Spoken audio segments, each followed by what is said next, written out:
Hi, this is Amit. Welcome back in our Moria to Jet channel. My dear friends, हम लोग पढ़ रहे थे पास्ट कॉन्टिन्यूअस टेंस और उसका भी पढ़ रहे थे इंट्रोगेटिव सेंटेंस, जिसके सारी वीडियोस की लिंक आपको डिस्क्रिप्शन बॉक्स में मिल जाएंगी।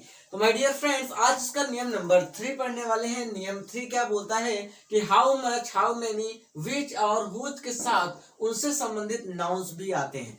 कहने का मतलब यह है, अगर क्वेश्चन वर्ड आपको हाउ मच, हाउ मेनी, विच या फिर हुज में से कोई मिल जाता है तो सबसे पहले उसके साथ साथ में, मतलब ये तो लिखेंगे ही लिखेंगे, लेकिन इसके साथ हम संबंधित नाउन भी लिख देते हैं। ठीक है ना, क्योंकि उनके साथ नाउन भी तो आते हैं। चलो वो कैसे आते हैं वो एग्जांपल्स में समझेंगे।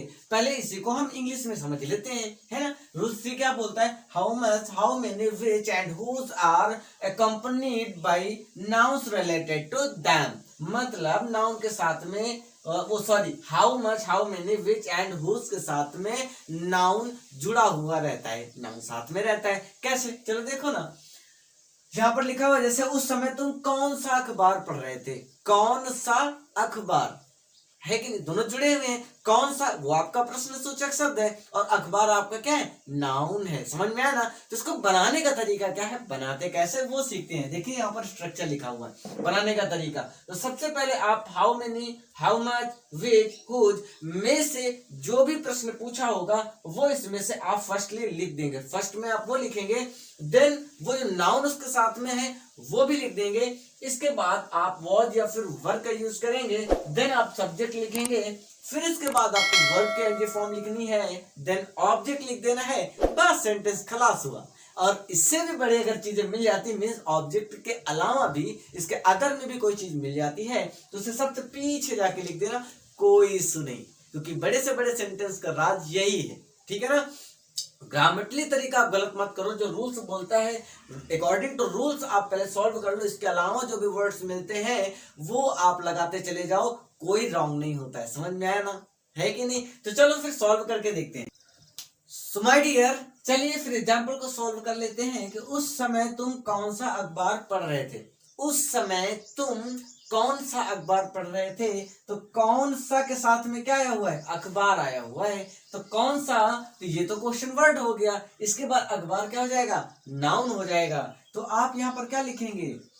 विच न्यूज़पेपर, न्यूज़पेपर, क्योंकि अखबार को क्या बोलते हैं? न्यूज़पेपर ही तो बोलते हैं ना। इसके बाद आप मुझे बताओ, वॉज लगाएं या फिर वर्ब, है ना। तो ये कब पता लगेगा? जब आपको सब्जेक्ट मालूम होगा। सब्जेक्ट यहाँ पर क्या है? तुम, क्योंकि पढ़ने वाला काम कौन कर रहा है? आप ही तो कर रहे हो ना, तुम। तो यू है, तो यू के साथ में वर्ब लगता है, तो यहाँ पर क्या लगाओगे आप? तो वर्ब लगाओगे और इसके बाद हो जाएगा यू। आई होप समझ में आ रहा होगा आपको ना। अब इसके बाद सब्जेक्ट हो गया, वर्ब लिखनी है। वर्ब क्या चाहिए? कौन सा कार्य कर रहा है? तो पढ़ रहा है, तो पढ़ना को रीडिंग बोलते हैं। यहाँ पर आप लिख दीजिएगा रीडिंग। इसके बाद आता है ऑब्जेक्ट। ऑब्जेक्ट है क्या इसमें? ऑब्जेक्ट नहीं है, क्योंकि वही तो पूछ रहा है कौन सा अखबार पढ़ रहा है। और अगर वो अखबार का नाम दिया होता कि कौन सा वाला, तो वो आपका ऑब्जेक्ट हो जाता। नहीं है तो कोई बात नहीं। लेकिन एक चीज और है, उस समय। तो उस समय के लिए क्या करेंगे? Eight that time, eight that time. और जैसे ही सेंटेंस आपका कंप्लीट होता है तो क्वेश्चन मार्क आप लगा दीजिएगा। ठीक है ना। अब ये यहाँ पर एट आपका क्या है? प्रीपोजिशन है। और जब मैं आपको प्रीपोजिशन पढ़ाऊंगा ना, मैं गारंटी देता हूं आप भूलने वाले नहीं हो। ठीक है ना। तो बने रहो आप हमारे A to Z चैनल के साथ। नए हो तो सब्सक्राइब जरूर कर लो। ठीक है ना, क्योंकि इसका बेनिफिट आपको लगातार मिलता रहेगा। ठीक है ना। आपको बोर्ड से रिलेटेड सारी चीजें आपको यहाँ पर मिलती रहेंगी। तो टॉप पर जाने का जो रास्ता है वो कैसे जाया जाता है वो तक मैं आपको बताने वाला हूं। तो लगे रहो, साथ में मिलके टॉप पर जाते हैं। ठीक है ना। तो चलो आगे देखते हैं। फिर हो जाएगा which newspaper where you reading at that time, और क्वेश्चन मार्क लगा देंगे, सेंटेंस आपका कंप्लीट हो जाएगा। नेक्स्ट, गाय कितनी घास खा रही है? कितनी घास खा रही है? कौन? गाय।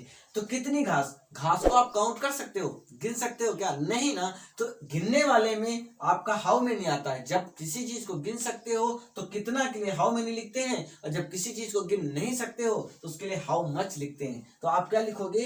How much. क्या लिख दोगे आप? हाउ मच लिख दोगे और इसके साथ साथ संबंधित नाउन भी लिखना होता है। तो नाउन यहाँ पर क्या है, घास। तो घास को क्या बोलते हैं, ग्रास बोलते हैं। क्या बोलते हैं, तो ग्रास हो जाएगा। तो हाउ मच ग्रास। अब इसके बाद लिखना है आपको वॉज एवर। अब ये किसके हिसाब से लगेगा, सब्जेक्ट के हिसाब से लगेगा। सब्जेक्ट यहाँ पर क्या है, गायें। बहुत सारी गायें हैं ना, काउ नहीं, काउज हैं, तो बहुत सारी हैं, इस वजह से प्लूरल नंबर है। प्लूरल नंबर के साथ वर का यूज करते हैं, है कि नहीं। किसका यूज करेंगे, तो वर का यूज करेंगे, मतलब वेयर का यूज करेंगे, जो भी है आप समझ लो, ठीक है ना। तो ग्रास, वेयर। अब इसके बाद सब्जेक्ट लिख देंगे और सब्जेक्ट है गायें, तो क्या हो जाएगा, वर द काउज। अब इसके बाद आपको लिखना वर्ब के आईएनजी फॉर्म।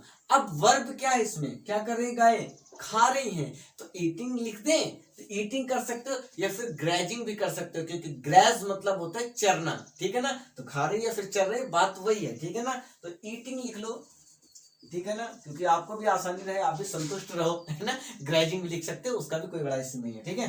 तो हो जाएगा यहाँ पर how much grass were the cows eating. इसके बाद आपका ऑब्जेक्ट आता है। और कुछ आपको मिला क्या इसमें लिखने के लिए, और कुछ नहीं है, मीन सेंटेंस एंड हो गया है, तो फिर इसको भी हम एंड कर देते हैं क्वेश्चन मार्क लगा के।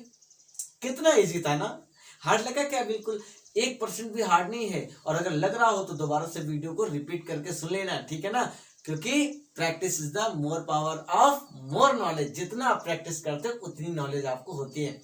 Less practice is the power of less knowledge. नहीं करोगे तो भाई नहीं होगी ना। तो चलो फिर नेक्स्ट वाले को देख लेते इसी समय। तुम किसको कलम बेच रहे थे, तुम किसको कलम बेच रहे थे, तो किसको को क्या लिखोगे, किसको का हो जाएगा हुज, है कि नहीं, हुज हो गया। इसके बाद कलम, कलम नाउन है ना, तो हुज पेन। इसके बाद आपको क्या लिखना है, वाज या वर। एक इसके हिसाब से लिखोगे सब्जेक्ट के अनुसार। सब्जेक्ट आपका तुम है, मतलब यू, तो यू आपका कौन सी कैटेगरी में आता है, we, you, they and plural number के साथ में आप वर का यूज करते हो, तो यहां पर वर लगा देना और इसके बाद यू लिख देना तुम। अब आती है वर्ब की आईएनजी फॉर्म। यहां पर देखिए वर्ब के आईएनजी फॉर्म, और वर्ब यहां पर क्या है, बेचना। तो बेचना को क्या बोलते हैं, सेल करना, और उसी में आईएनजी लगा दो भाई साहब, क्या हो जाएगा, सेलिंग। और सेंटेंस आपका कंप्लीट हुआ, इस वजह से आप लगा दो क्वेश्चन मार्क। आई होप शायद आपको ये सारी चीजें समझ में आ गई होंगी। तो मे गॉड ब्लेस यू। ये चीजें अच्छे से ट्राई करो, खुद सॉल्व करने का प्रयास करो, कुछ एग्जाम्पल्स लो, उनको सॉल्व करो। गलत ही तो होगा, कोई इशू नहीं, गलती करने में कोई इशू नहीं होता, लेकिन गलती करते तभी तो सीखते हो। जो गलती कर ही नहीं रहा तो सीखेगा क्या।